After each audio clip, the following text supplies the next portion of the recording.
جماعتونه بې امامه شوه وتړل شوه. حتی یو ځای کې د افسوس ځای ده د چهارشنبې په ورځ مړه شوی و د جنازې څوک نه و. بیا وایي هغه کلیوالو وویلې چې سبا ته یې کېږدئ دغه رئیسان صاحبان چې په دفترو کې کار کوي جمعې شپې ته کور ته راځي جنازه به بیا هغه وکړي. د دغه ملت په قربانیو موږ دا حکومت ته رارسېدلي یو. د دغه عوامو په معاونتو یو عمي خپل کور دی د یو مجاهد په سر باندې قربان کړی. موږ ته شورا ته یو سپین ږیری راغی کوچی و د لوګر وایي په تېر رژیم کې ما به مجاهدینو ته پټه شپه ورکوله. ځای داسې ځای و چې مجاهدینو د پناه ځای و. چا جاسوسي راپسې وکړه په کور مې بمبار وشو 9 نفره په ځای شهیدان شو. یو زوی مې دا پښې پولې وشکې د پښه یې لنډه ده د لور مې دلته دا پولې وشکې د لاسه داسې نښتی ده. بیا وایي دردونه راته پیدا شو ډېر. ما خیال و د کینسر پاکستان ته لاړم چې ټسټونه مې وکړه نو ویې ویلې چې زړه دې سوروی شوی ده. داسې غمجن خلک چې زړونه یې سوروي دي دا د دغه مجاهدینو دپاره دا زړونه سوروي کړه. کوچی و ملا نه و مجاهد نه و خو د مجاهد پناهګاه وه.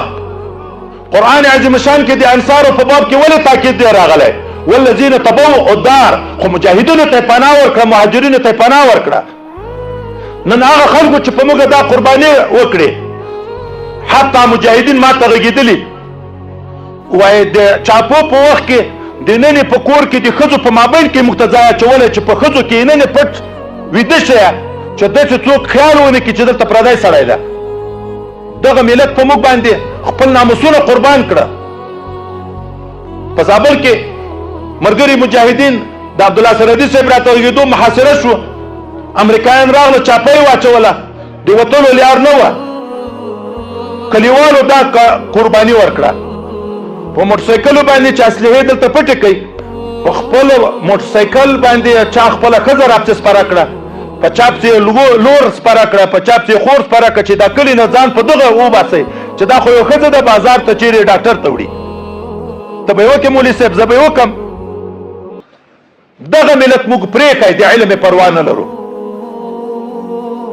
د خدمت دعوه ده چې موږ امارت اسلامي ته خدمت کوو. د خدمت دعوه نه ده. نیتونه خراب دي. روپۍ هلته ډېرې دي. یو والي صاحب راته وایي څه علما راغله چې د امر بالمعروف او نهي عن المنکر کې که موږ ته وظیفې راشي. ما ورته ویلې ولې خو په درس لګیا په امامت لګیا دین خدمت ده. وایي هلته خدمت عام ده خو په ټول ولایت کې به کوم دا خو په یو جومات کې خدمت ده. چې کله دلته مقرر شوه څه وخت بعد د قضا پوسټونه راغله نو امر بالمعروف کې خو تنخوا کمې دي په قاضیان صاحبان خو چې دا خلک حلالوي دا خو 1,60,000 دي. دغه ملایان بیا راغله چې هلته په اردو کې مو چې موږ قضا ته امتحان ورکوو. وایي ما ورته ویلې ولې خو امر بالمعروف خدمت خو عام په ولایت کې ده نو اوس بېرته ولې قضا ته راځې یو کوټه کې کښېنې. د جرح په شکل نه ویایم د یقظت دپاره ویایم لږ باید موږ متوجه شو په دغه دین باندې ایټم استعمال شوی. علم یې ورک کړی دا د خلکو د دماغونه یې ایستلی. طالب چې ګوري معشوقه یې موبایل ده کتاب نه ګوري درس کې شرکت نه کوي هر ساعت په موبایل باندې لګیایي. دا طالب جامعې ته څنګه خدمت کوي؟ الله خو رسول الله ته وایي چې د زیات علم کوشش کوه مطالبه کوه د مانه سوال د زیادت علم کا خو دا هلته کېږي چې باطن صفا شي. او دا مشرانو ته وایم تاسې دغه متوجه شئ دا ملت ته متوجه شئ دا خلاوې ډکې کړه. که دغه اطراف د علم نه محروم شوه بیرته به د موږ مخالفین راځي په دغو ځایو کې به امامتونه نیسي او هغه به بیا د خلکو ذهن سازي کوي بیرته به د موږ په خلاف د عقیدې په لحاظ بیا جنګوي او د باطن د تزکیې کوشش باید وکړي. موږ وینو چې کوم څوک چې باطن خدای لږ صفا کړی په داسې غټو ډالرو اوښتې دي خوشایه ورګرځولې په لغته یې ویلې دي. دا چې زړه نه یې صفا آخرت ونه وینې.